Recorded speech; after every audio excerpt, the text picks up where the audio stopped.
This is a continuation link for grade 4, going along with the story My Brother's Flying Machine. Where we left off was, of course, on page 746 and 747. Let's go ahead and get started with the reading. It says, at last they settled on Kitty Hawk on the Outer Banks, a 200-mile strip of sand with the ocean at its face and North Carolina at its back. Will called it a safe place for practice. Only sand and hardy breezes. Only sun and a moon so bright Orv could read his watch at all hours. I kept the store. Will and Orv kept the sky. Weeks, months went by in practice. The boys sent me letters almost every day so that I might follow their every move. And when they were home, I was in their closet. I was in their closest confidence. At Kitty Hawk, they flew the aircraft with a man, and without one, but always controlled the craft from the ground. We had thought, stand on the shoulder of giants, and you are already high above the ground. But success did not come quickly as we hoped. Finally, Will made a big decision.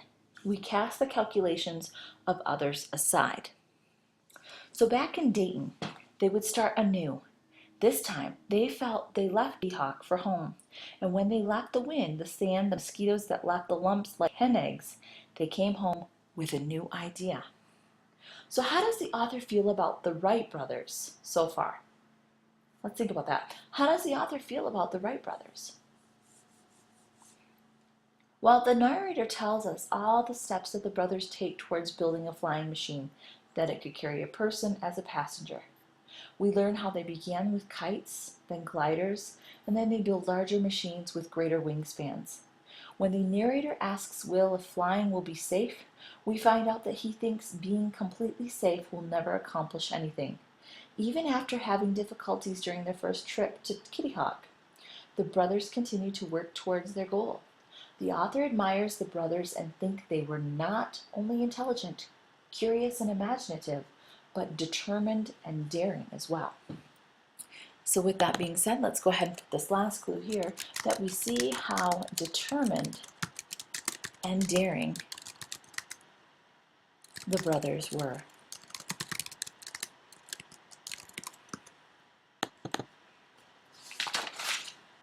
Now, they worked dawn to dusk, so absorbed in what they were doing, they could hardly wait for morning to come to begin again. They built a small wind tunnel out of the old starch box and used a fan to make the wind. They built a larger tunnel. They learned about lift and drag. They tried out many different kinds of wings, and 3 years, almost to the day after Will had written to the Smithsonian, they were ready for powered flight. They built the Flyer with a wingspan of just over 40 feet. Our friend Charlie Taylor made a 12-horsepower engine for the Flyer, a motor both light and powerful. Gasoline was gravity, fed into the engine from a small tank just below the upper wing. The Flyer was so big, over 700 pounds of aeroplane. It could not be assembled whole in our shop. So we'll stop right there real quick.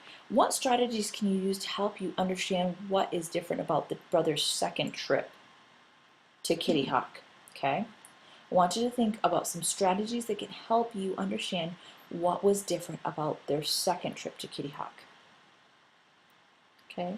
When they went to Kitty Hawk, think about this. They didn't have as big as a machine as they have now this time around. Okay? So the author mentions the engine, but she doesn't say anything about a propeller. Okay, so with that being said, I'm asking myself, okay, so this machine is completely different from what they started with. But when I think about using my prior knowledge about airplanes, like, okay, it has an engine, but does it have a propeller? So that's another question. That's a question I'm asking myself.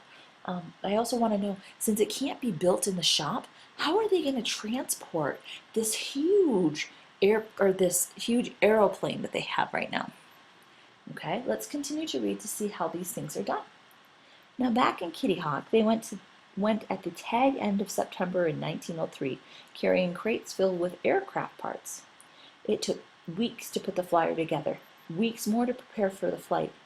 Winter came blustering in early. It was cold in camp. Each morning the wash basin was frozen solid, so they wrote in their letters. They kept fiddling, tinkering, changing things. Finally, on December 14th, they were ready. They flipped a coin to see who would be the pilot. Will won, grinned, climbed into the hip cradle, and off the flyer went, rattling down the 60-foot starting track and then sailing 15 feet into the air, where it stalled and crashed.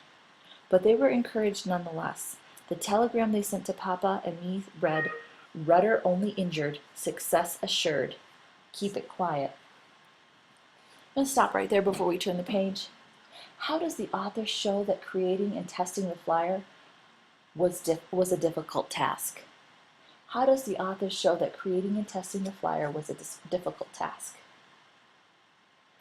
Well, the narrator points out how long it had taken the brothers just to get the point of testing to power the aircraft. We also learn how complicated building the aircraft was, considering it could not be assembled completely in Dayton. The narrator also describes the harsh conditions at Kitty Hawk when winter arrived early. And finally, the brothers have to endure the heartbreaking crash in December. The narrator says that they remain confident despite their hardships. Now, on December 17th, the cold and windy day, the flyer repaired and ready, they decided to try again. Hoisting a red flag on the top of a pole, they signaled the life-saving station for witnesses. 4 men and teenage boy appeared. Then the men helped them get the flyer into the starting track. Orv lay down on the lower wing, his hip on the paddle cradle. Will shook Orv's hand. "Now, you men," Will cried out, "laugh and holler and clap and try to cheer on my brother." The motor began. Cough, cough, chugga, chugga, chugga. Orv released the wire that held the plane to the track, and then the plane raced forward onto the strong wind and into history. The boys sent a telegram home to Papa and me. And after that, the world was never the same. Many men went into the air, women too. I was not the first woman to fly. That honor went to the wife of one of our sponsors, Mrs. Hart O. Berg, with a rope around her skirt to keep it from blowing out and showing her legs. She flew for 2 minutes and 7 seconds, sitting stiffly upright next to Will. A Parisian dressmaker who watched the flight invented the hobble skirt, which for a short time was quite smart. Such is fashion. But how I laughed when I had to turn at last, flying at Pau in France on February 15th, 1909. Will took a seat beside me. Orv waved from the ground. The plane took off into the cold blue, and wind scored my face till my cheeks turned bright red. Then I opened my arms wide, welcoming all the sky before me. Now, with that being said, after we've concluded with our clues, how does the narrator's point of view help express the author's perspective in the last 3 paragraphs of this selection that we just read? How does the narrator's point of view help express the author's perspective in the last 3 paragraphs of the selection? Well, she says that the world was never the same after the flyer flew for the first time. She also gives the reader some idea of how people responded to the new invention. When she says that she opened her arms to welcome all the sky before her, she gives us an idea of how important the author thinks the Wright brothers' contribution was. So with that being said, we're going to say that Wilbur and Orville Wright changed the world when they used their skill and determination to invent the first flying machine. Okay, now that goes ahead and concludes this link. Of course, if you have further questions or concerns about author's perspective, please do not hesitate to contact me. And with that being said, that concludes this link.